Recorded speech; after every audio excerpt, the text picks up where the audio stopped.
Hello, my friends. Welcome to the metal shop. You can see we did things a little bit out of order this time. The time-lapse sequence at the onset of the video where I got the guitar finished up really just needed to be strung up and a little bit of basic setup. But what I was really waiting for was the plates, these brushed aluminum plates. I got these from Frets on the Net. You guys, my viewers, my faithful viewers of the channel know that I get stuff from him. It's fantastic stuff.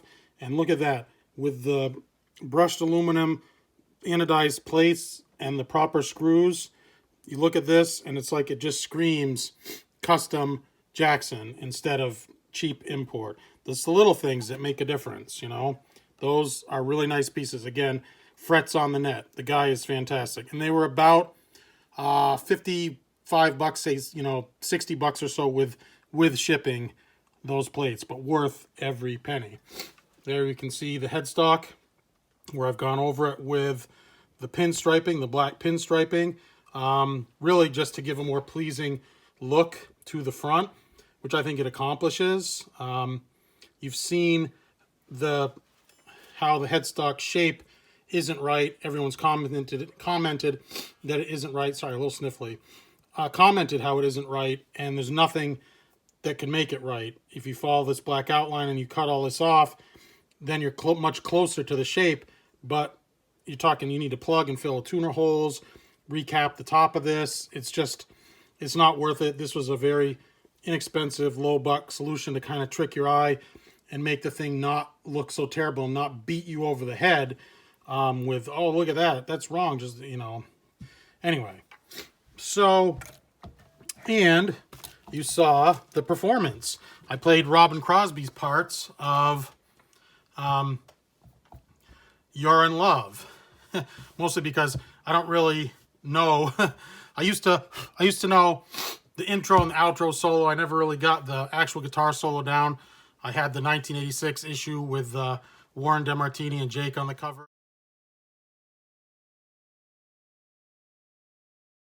And I learned the song way back then. I've had to teach myself it again since. Yes, but in the performance piece, yeah, you can see my see my ugly mug in it. I did it in, I mean, I practiced the song a few times, but when I, clicked the camera on, I nailed it in one take, and then I realized that the camera wasn't angled down like it should have been. My face is kind of in it, which I don't really care that much one way or the other. Anyway, you get to see it. So there it is. I think the performance came out great, and the guitar sounded pretty good. Not fantastic. I'll be perfectly honest. It sounded pretty good.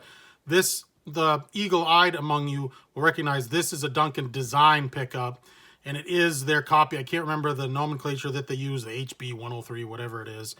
It is the JB. It's just a Duncan design JB. And to me, all the Duncan design have a very similar, I don't know, just a little bit of that kind of a spongy kind of a tone to them. It's not quite as sharp and biting as a regular Duncan JB. I can hear the difference. People say they can't. This was the one that was in it. So I decided to go the route I decided not to put the expensive Duncan JB in and not to put the expensive trem. Quite honestly, the Kaler Steeler wouldn't fit. It fit just fine, but in order to get a good setup, this thing really needed to be mounted to the deck. And the Steeler here, if you can remember when I took these apart, they have like a grub screw and these little circles here on outside, because this is curved, the radius is curved, if you can see that. But these outer two brought the trem up, and it was gonna ruin the setup unless I, relieved that area, and it was something that I wasn't really willing to do. Even though this is a Chinesium guitar, brand new guitar, I really didn't want to route a couple holes in there just to use the Kaler Steeler. So no real Floyd, no Kaler Steeler. Has a Floyd Rose Special, works great. Did the trick. You can see in the video. And I figured if I loved it, then I could always put the Duncan in and a real Floyd in if I loved it.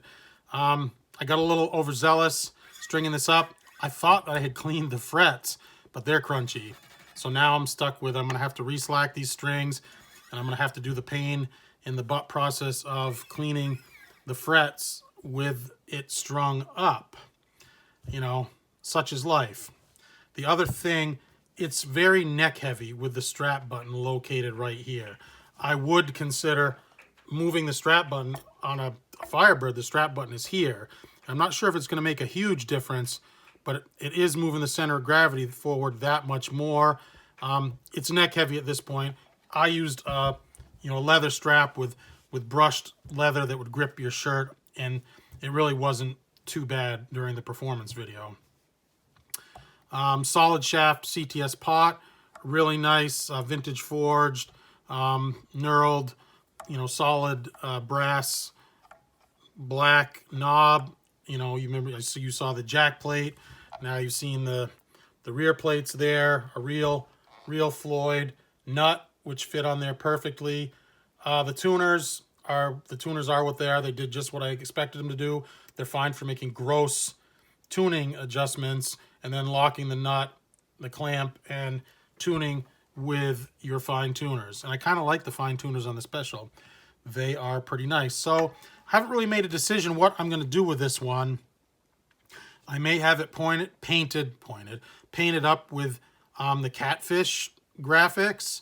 I've got a black paint pen. I may even do it myself. I'm not sure if I'm willing to take that plunge, or I'll have somebody, an artist, draw that on there. It makes a great wall hanger, a great display piece, in my opinion. And it plays. You just saw it play.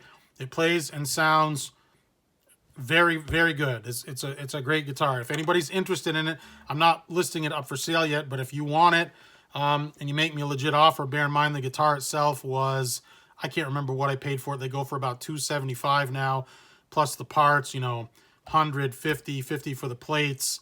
You know, make me an offer if you are interested in being the next owner of this guitar, and I would probably happily sell along for the right price. I've done all the work making the thing play. It's set up really well. The action is pretty low with the trem decked all the way. It can't get any lower unless you were to, you know, route and actually recess the trem.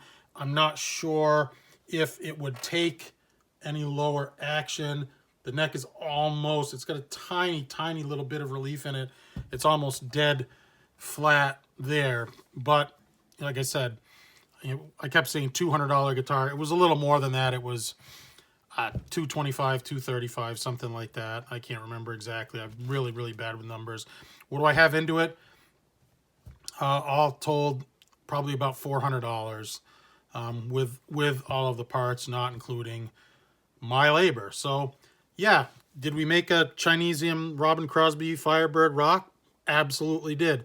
Made the thing play, made it sound good, made a decent guitar out of it. I'm not, you know, I wouldn't take the thing on the road and gig with it necessarily every night without, you know, without a proper Floyd and a proper Duncan, and, you know, just tweak to make it perfect and, you know, beat the hell out of it. But a very respectable wall hanger that will play and, you know, live out your Robin Crosby fantasies just like I just did. All right, so anyway, that's the final video in the Chinesium Jackson Firebird, the first of 3 guitars in my Chinese guitar series. That one will close this one out. We're working on the H.S. Anderson Telecaster, and there's one mystery guitar which has not been revealed yet, but that is to come. So as always, my friends, I thank you so much for watching. Truly do appreciate your support. Please hit me up in the comments. Let me know what you think. Give me that thumbs up. Really appreciate it. Helps out the video.